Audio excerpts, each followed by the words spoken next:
Bene, un benvenuto a tutti e un grazie a chi ha permesso questa importante iniziativa culturale che oggi si combina per una coincidenza singolarissima con un piccolo omaggio che il Consiglio regionale dedica a Giuseppe Mazzotti, poliedrico intellettuale trevigiano, di quel Veneto di grandi figure che svolsero un ruolo importante nella formazione di Renzo Bergamo, artista per molti aspetti eccezionale. Penso a Giovanni Commisso, Andrea Zanzotto, Pierpaolo Pasolini, Mario Soldati, Gianfrancesco Malipiero. Renzo Bergamo appartiene alla generazione della rinascita e ricostruzione, personaggio di un grandissimo spessore umano e culturale, capace di riallacciare le fila dell'arte andate spezzate non solo dalla guerra, ma anche dall'isolamento culturale in cui era caduta l'Italia. Parlare di Renzo Bergamo significa anche ripercorrere le tappe della ricostruzione morale e culturale del paese. Una ricostruzione che vide in Veneto personaggi di caratura mondiale, da Carlo Scarpa a Tancredi Parmigiani, per citare due figure più anziane di Bergamo, ma che rendono l'idea dell'humus culturale in cui egli si formò.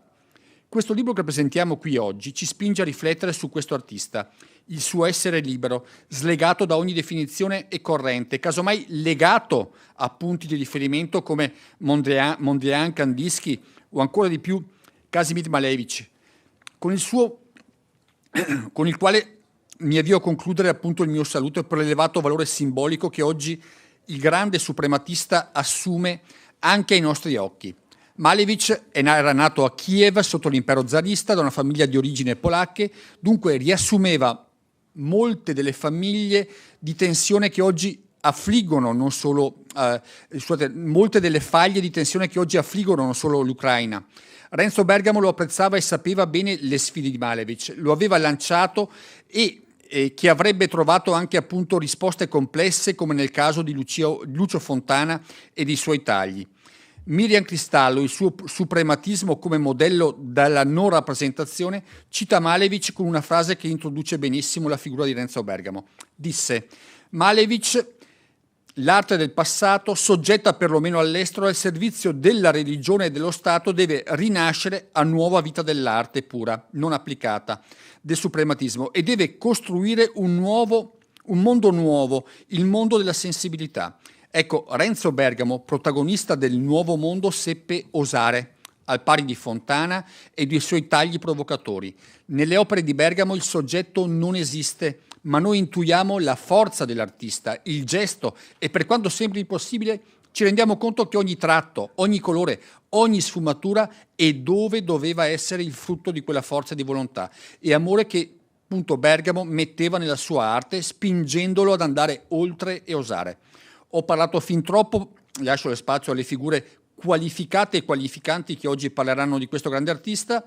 Ringrazio ancora l'amico Barbisana, al quale chiedo la cortesia di condurre la gestione appunto dell'evento, perché devo tornare in aula per il Consiglio regionale, e quindi veramente grazie per aver proposto questo momento così interessante e questo appunto che rimane la casa di tutti i veneti a disposizione per queste cose, che mettono in risalto quanto grandi siano state figure come Renzo Bergamo e come si possa valorizzarle sempre di più. Buona giornata. Fabiano, prego.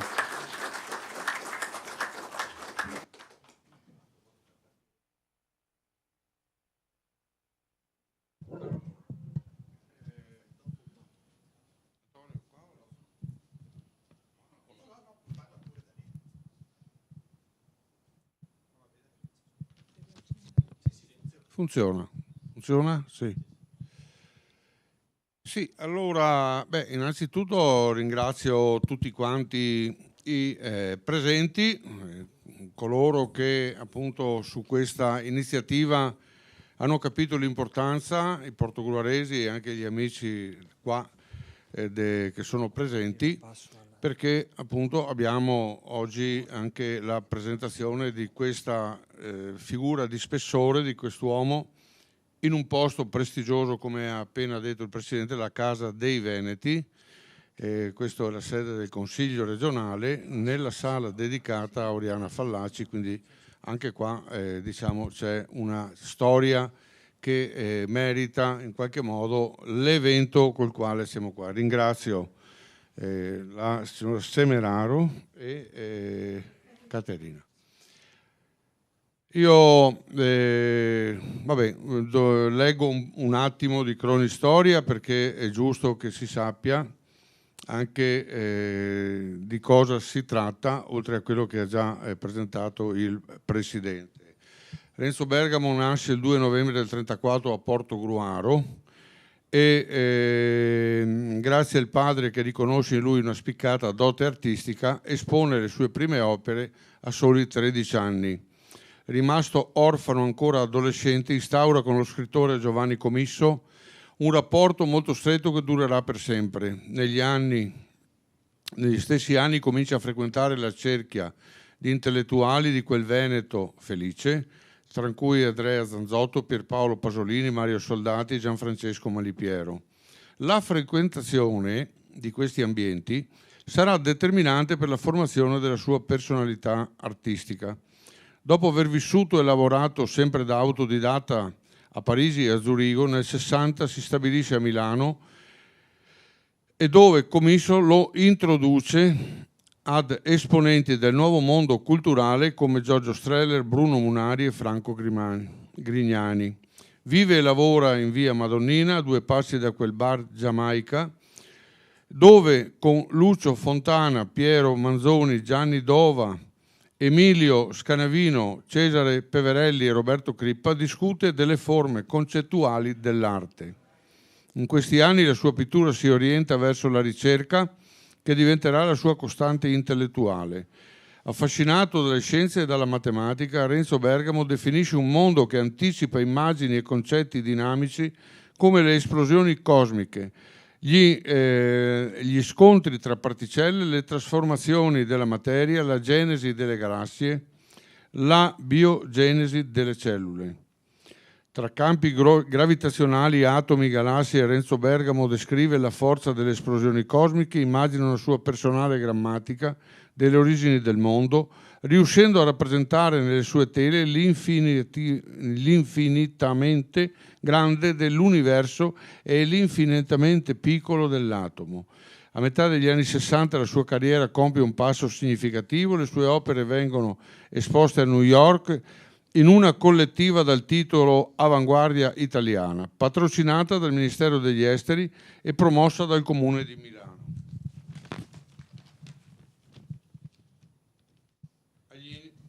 Agli inizi degli anni 60, con altri artisti e intellettuali, partecipa alla formazione di un movimento che prenderà il nome di Astrarte, dove si discute sul rapporto tra arte e scienza. Il gruppo viene presentato nel 1979 in una mostra dedicata alle avanguardie del Novecento, futurismo, spazialismo, astrarte. L'anno successivo Bergamo sente la necessità di staccarsi dal gruppo e matura l'idea che esporre sia divenuta un'operazione puramente commerciale. Si ritira così definitivamente dal circuito pubblico. Nonostante ciò non abbandona la pittura e continua a produrre alla ricerca di una sincerità di pensiero, destinando le sue opere a un selezionato collezionismo privato. Il libro vuole restituire l'artista alla storia italiana, ma soprattutto al territorio veneto, che gli diede i natali nutrendo della sua arte, della sua luce e della sua bellezza, in virtù delle attuali politiche di riappropriazione dell'identità culturale da parte del territorio veneto, nei confronti dei suoi illustri cittadini, credo sia importante dare lustro all'arte di questo artista portogruarese. Bene. Grazie. Un minimo di presentazione. È giusto che io citi anche, perché siamo qua, il sindaco, ex sindaco di Portogruaro, il quale aveva iniziato a parlare di questa giornata, e la Ketty Fogliani, a suo tempo onorevole, che aveva appunto ha voluto fortemente questa iniziativa. Grazie. vi do la parola. Grazie della bellissima presentazione, grazie innanzitutto al Presidente, al Consiglio della Regione Veneto per l'ospitalità di oggi, grazie a lei per la puntuale lettura della biografia di Renzo Bergamo. E ringrazio voi presenti, ringrazio in particolare anche Marica Orban che si è occupata dell'organizzazione e Katie Fogliani che ha citato anche il consigliere che ha promosso questa iniziativa, ha caldeggiato la presentazione di oggi.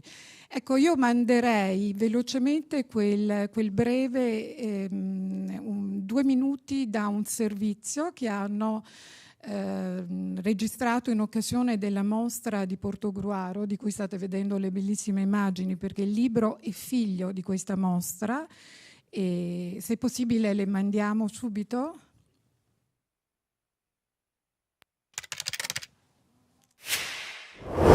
Oggi è il primo evento di una serie di eventi che facciamo, che realizzeremo al Palazzo Vescovile, è una mostra che cominciamo con il nostro compaesano Renzo Bergamo, che è nato a Portogruaro, vissuto poi a Milano e in Sardegna.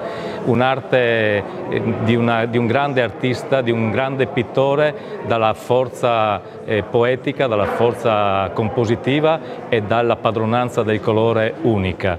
Noi siamo felici perché è un pittore che ci porta lustro e speriamo che sia anche un passaggio per altri eventi simili. Ringrazio ovviamente tutti gli sponsor perché l'economia e la cultura deve essere basata su un'economia partecipativa e su questo gli sponsor come anche la Banca San Biagio e altri sponsor principali hanno contribuito fortemente a questo evento.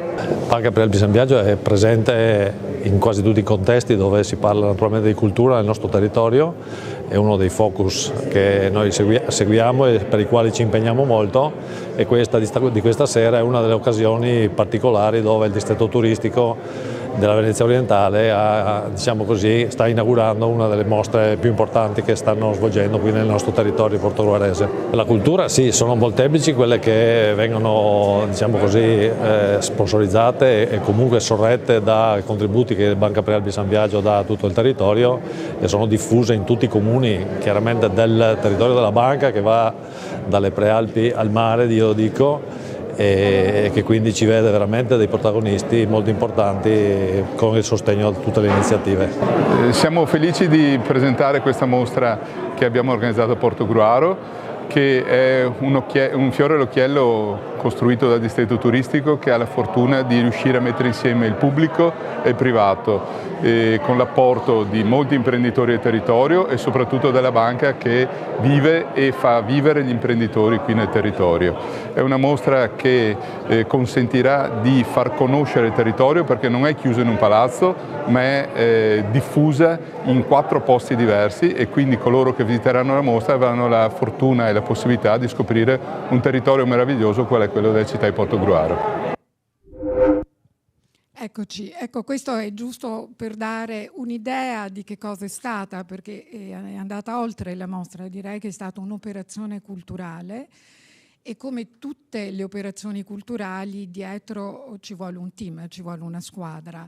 Per me è stato un onore innanzitutto curare la mostra di Renzo Bergamo, che è un grandissimo artista e che abbiamo voluto restituire anche alla storia dell'arte italiana, perché come avete sentito dalla sua biografia è stato un artista che si è tirato fuori in un momento cruciale per l'arte italiana della seconda metà del Novecento, si è un po' tirato fuori dalle logiche, quindi dalle logiche di mercato, per cui non dico che è stato abbandonato, però non è considerato nei circuiti ufficiali e quindi ecco, questo è interessante anche perché in Italia siamo diventati nel nuovo millennio e alla fine già negli anni 90 molto stereofili, no? Quindi tendiamo a valorizzare gli artisti che vengono da fuori senza puntare il dito invece ai riflettori su artisti importanti che nascono nei nostri territori e hanno contribuito alla storia culturale di questo grande paese. Non ci dimentichiamo che tanti artisti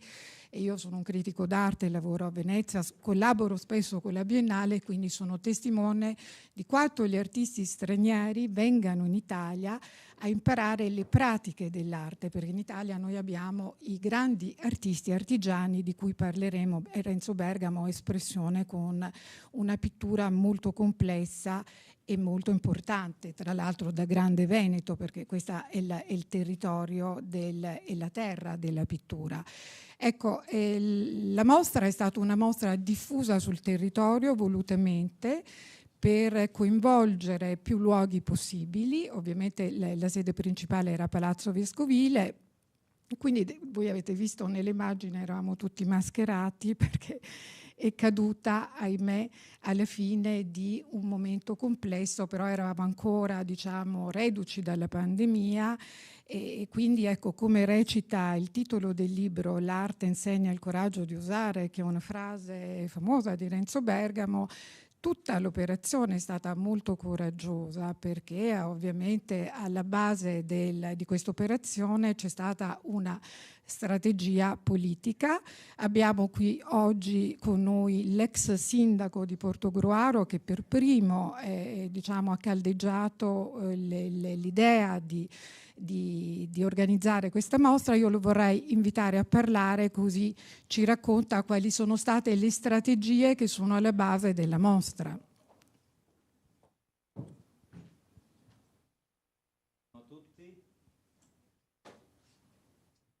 Perfetto, buongiorno a tutti. Ringrazio la Regione Veneto, in particolare il consigliere Barbisan, di questo invito. Di solito, dicevo, sono onorato come inizio del discorso, ma oggi sono di più, sono felice perché stiamo percorrendo una strada che abbiamo fatto insieme, tutti insieme per aver costruito una grandissima mostra. Abbiamo visto proprio degli scorci, ma vi assicuro che era una mostra di alto livello, da grande città. Noi siamo una piccola città di confine, però culturalmente siamo vivi da sempre, da secoli, e ancora oggi abbiamo una miriade di eventi e di approfondimenti culturali. E quindi quando è venuta l'onorevole Ketty Fogliani insieme con Marco Agostinelli, insieme a Caterina e insieme a Roberta, che hanno proposto questa mostra, questa iniziativa per far conoscere il portogruarese Bergamo ai portogruaresi, non ho pensato due volte, neanche un secondo, ho detto subito di sì, perché noi Portogruaro siamo una città che abbiamo la vocazione turistica e non siamo di averla, abbiamo la vocazione culturale e non spingiamo su questo acceleratore. E quindi non cresciamo da questo punto di vista. È quello che dobbiamo fare. Io non voglio fare marketing oggi, ma voglio far conoscere la Portogruaro che è piena di cultura. La mostra che abbiamo fatto, il Festival internazionale di musica che comincia ad agosto e finisce a settembre, dove vengono i più grandi artisti della musica internazionale. Ma non solo. Abbiamo costruito questo Festival del libro per bambini. Insomma, Portogruaro c'è. E Bergamo rientra in questo panorama.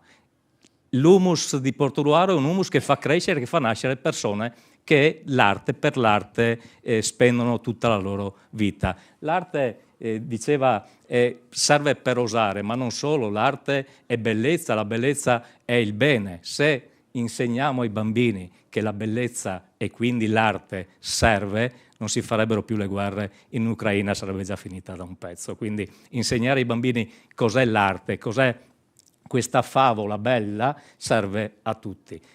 Da questo punto di vista la mostra, non dico solo è eccezionale, ma perché Bergamo era eccezionale, di una forza rappresentativa unica che ha fatto vedere il cosmo in una forma diversa. Gli scienziati lo hanno studiato, ma perché hanno capito che la sensibilità che aveva era fuori dalla norma.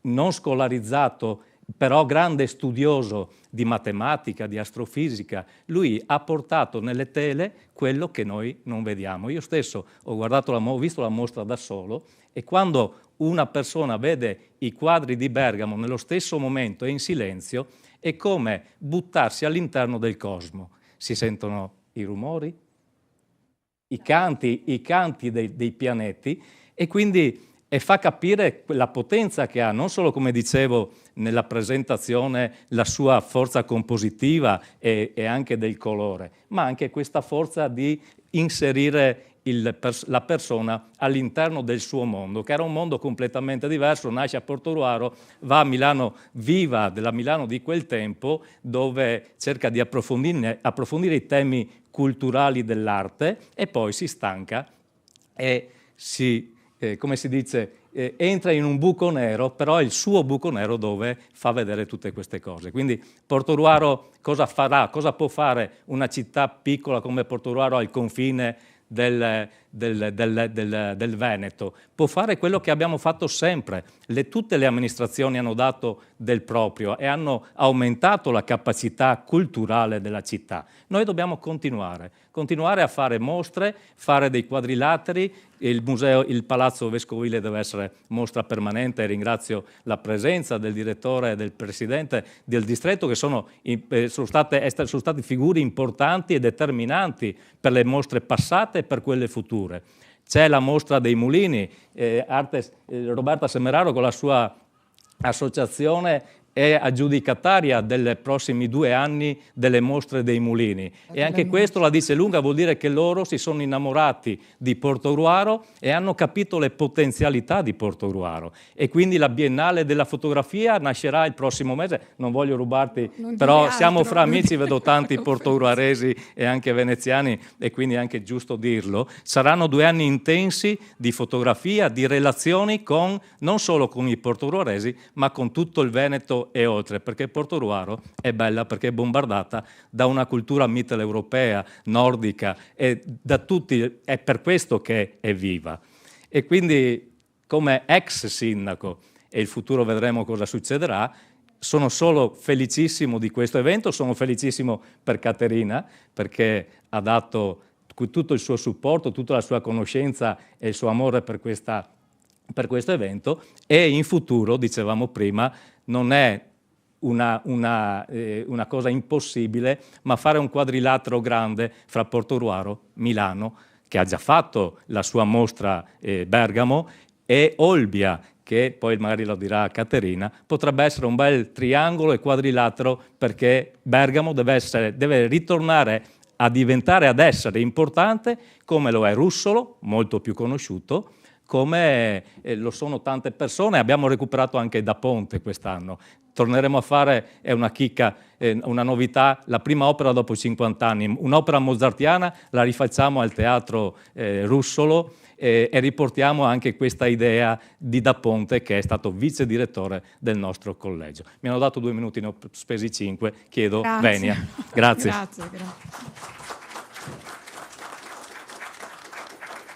E in occasione incredibile, ecco, per dire qual è la risposta poi del territorio e la presa di coscienza da parte delle persone che, stimolate da queste operazioni culturali, mentre stavamo allestendo la mostra, è arrivata una donazione di cittadini di Portogruaro che avevano un dipinto di Bergamo e hanno fatto questa donazione al comune. Quindi ecco, riscoprire la presa la conoscenza, il processo della conoscenza è alla base della presa di coscienza. Quindi e devo dire che questo modello virtuoso di Portogruaro, dove il pubblico e il privato, ecco, vorrei invitare a fare un saluto all'avvocato Antonio Ferrarelli, che è il presidente del distretto turistico Venezia Orientale, che diciamo, è l'anima di queste iniziative, che insieme, in concerto con il comune, hanno dato inizio a questo rinascimento della città di Portogruaro. Grazie Roberta, buongiorno a tutti. Buongiorno a tutti. Non esageriamo con i complimenti, perché oggi siamo qui per festeggiare Caterina e Renzo Bergamo, che hanno reso importante Portogruaro e hanno reso importante il Veneto, hanno reso importante l'Italia con quello che hanno fatto. Il distretto turistico è un insieme, è un ente di pubblico-privato, dove gli imprenditori e i comuni sono insieme per riuscire a fare non solo dal punto di vista turistico, far crescere il territorio, offrendo occasioni di crescita economica, di crescita lavorativa e soprattutto di crescita culturale.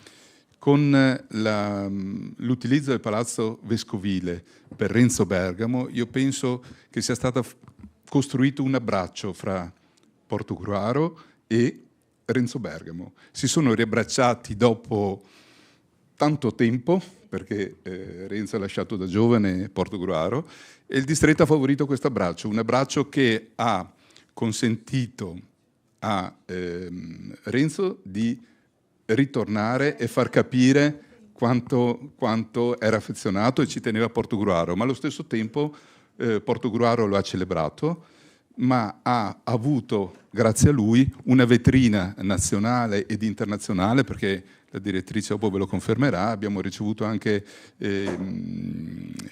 richieste di partecipazioni dall'estero, e quindi ha consentito a Portogruaro di avere questa visibilità importante. Un territorio, tutto quello veneto, che va apprezzato per quello che ha, per quello che è, e quindi ha bisogno un territorio, che è quello di Venezia Orientale, che se fosse una regione dal punto di vista turistico sarebbe la quinta in Italia, davanti a Sardegna, a Sicilia, a livello di presenze turistiche, dietro solo a Lombardia, Toscana, no, neanche Toscana, Lombardia, Veneto stesso, Lazio, ma davanti a Campania, davanti a Puglia, davanti a Sardegna, davanti a Sicilia. Consentono questi episodi di far conoscere un territorio, dargli una reputazione, una notorietà che si merita.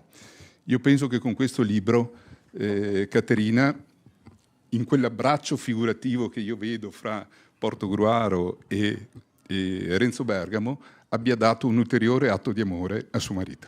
Grazie Caterina. Grazie.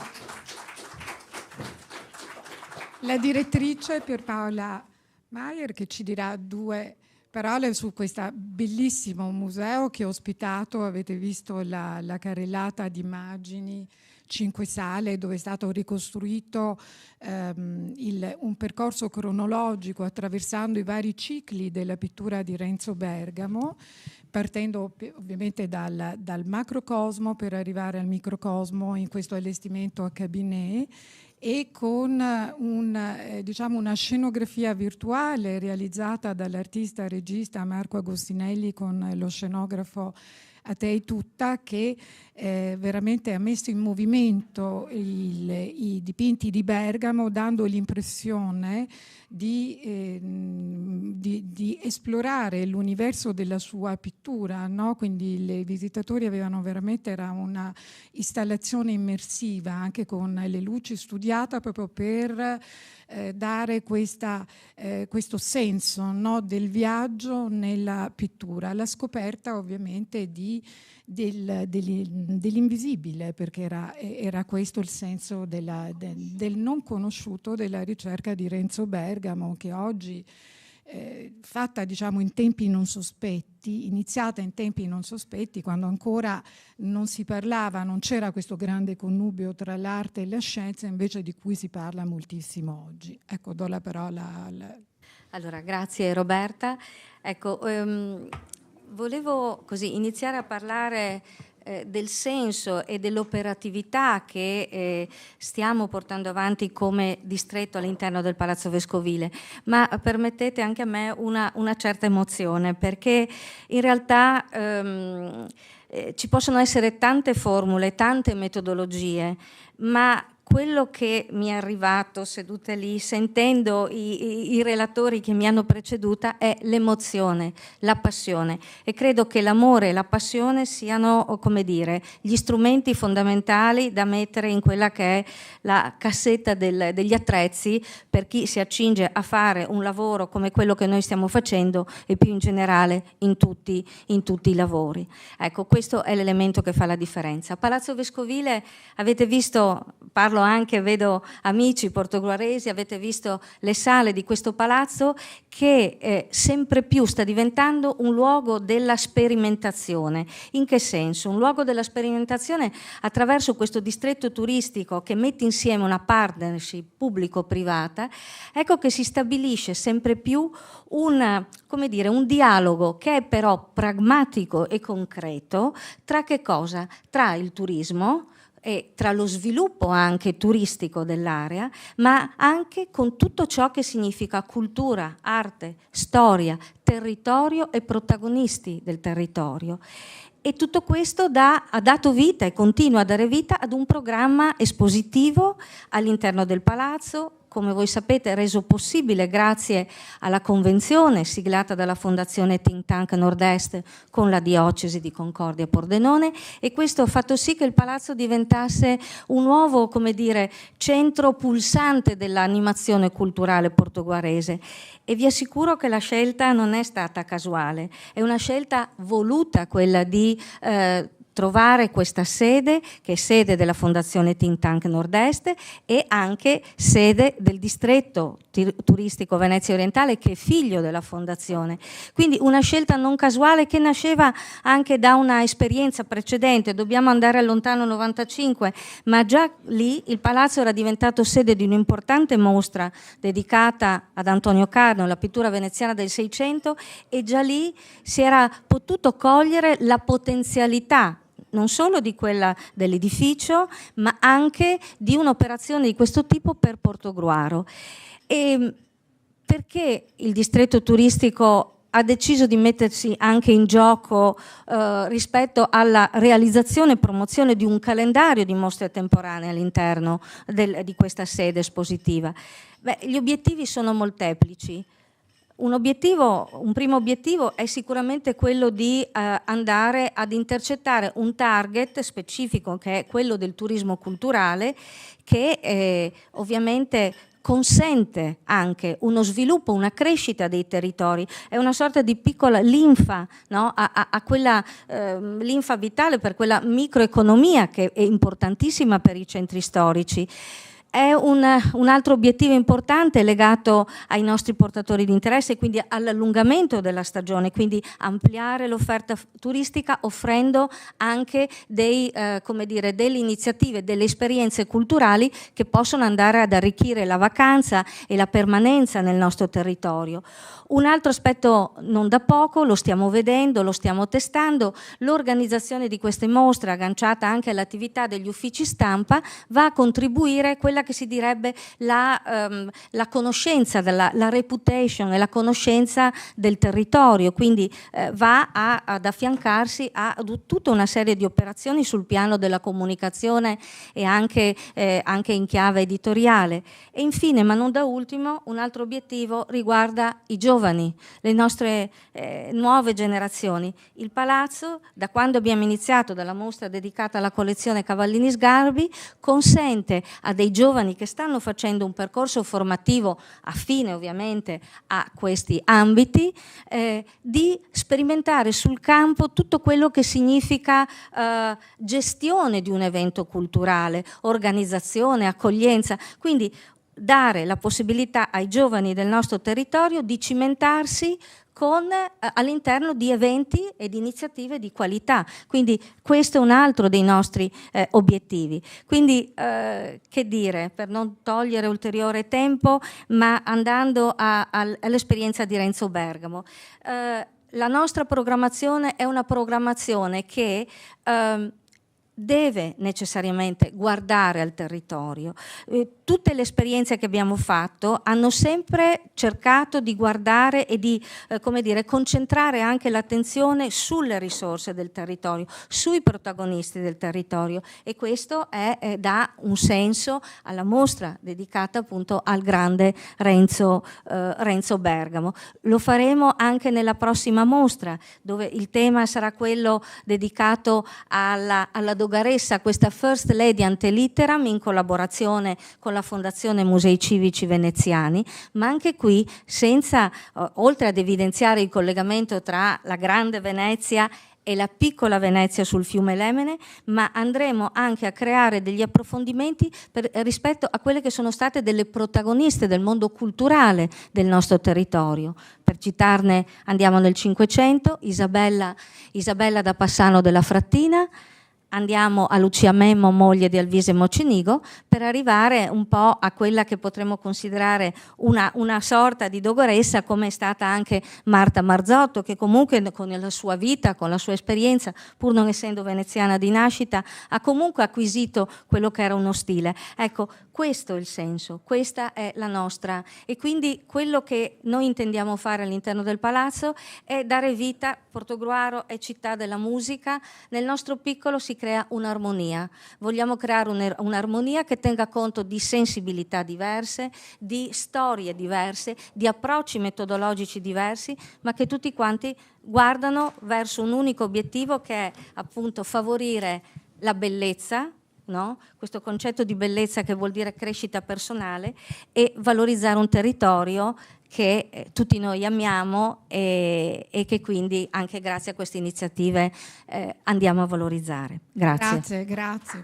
Veniamo al libro di Caterina, dopo tutte queste bellissimi apprezzamenti su Renzo Bergamo. Questo libro che è piccolo e prezioso, piccolo nel formato, perché volutamente è stato scelto un formato, diciamo, quasi tascabile, un cahier, perché raccoglie delle memorie, no? dei flashback sulla sua vita insieme. Un diario prezioso, perché contiene delle informazioni estremamente interessanti riguardo alla vita di Renzo, perché dietro ogni artista c'è anche un uomo.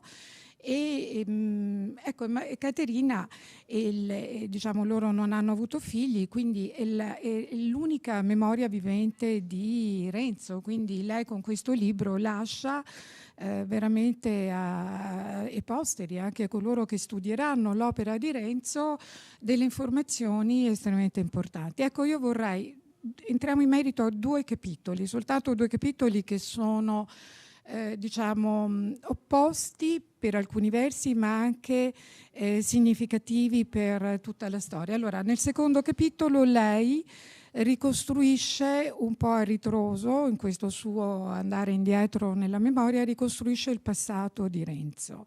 Quindi descrive una città un po' onirica, una Portogruaro tra l'immaginazione e la realtà. Ecco, allora Caterina, io ti volevo fare una domanda. Qual è il messaggio che tu vuoi dare al lettore attraverso queste tue parole? Beh, quando scrivi una biografia puoi rischiare di diventare anche noioso, e quindi non volevo fare questa operazione, volevo rendere la fisicità, rendere l'uomo, perché Renzo non c'è più, e quindi cosa resta di Renzo? Restano i quadri, ma dietro ai quadri c'è anche un uomo. C'è un uomo, e forse conoscendo alcuni aspetti, perché io racconto piccoli aneddoti della nostra vita comune, e probabilmente questi aneddoti possono aiutare a conoscere anche quello che è stato, sono stati i motivi per cui lui è arrivato a una certa forma di curiosità. La sua curiosità è sempre stata legata alla scoperta di questa energia che ci tiene in piedi, che siamo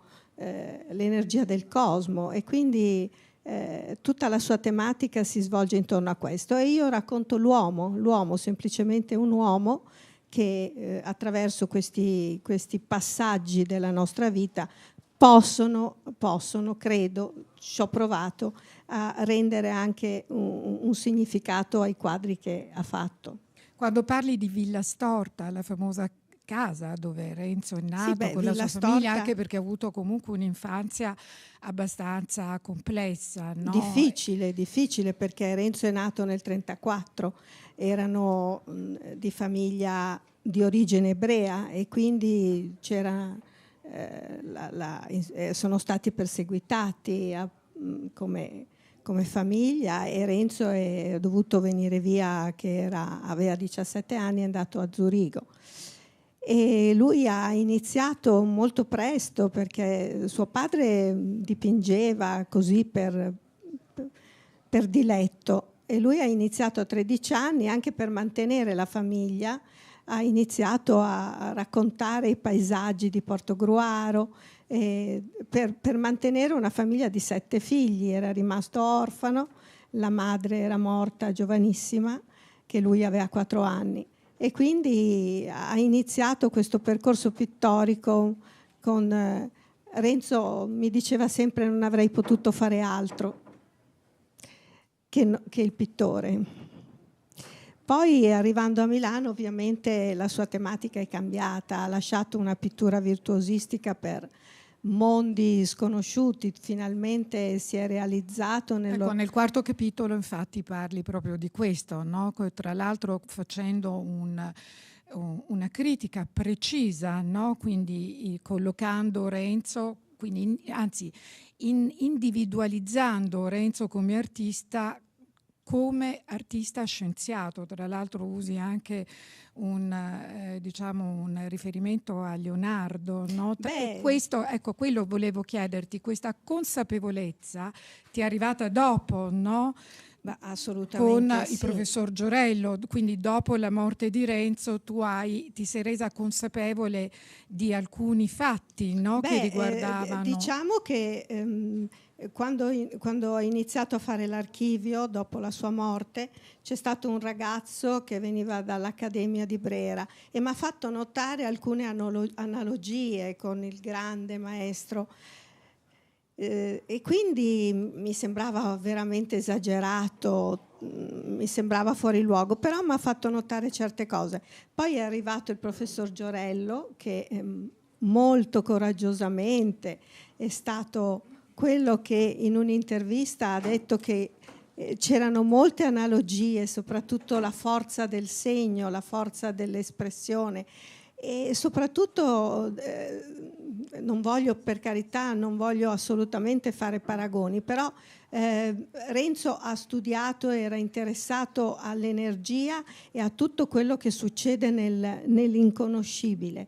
Leonardo si è occupato di tutto quello che poteva essere la vita terrena, e Renzo è andato oltre, ha voluto andare, e tante della serie, tante opere della serie dedicate alla scienza degli anni 70, Giorello le ha definite, il grande professore Giorello le ha definite delle lastre di fisica atomica, che poi mi è stato confermato da quelli del CERN, nella persona di Paola Catapano, che hanno detto che i suoi quadri hanno previsto delle cose che poi oggi stanno fotografando nella sede del CERN.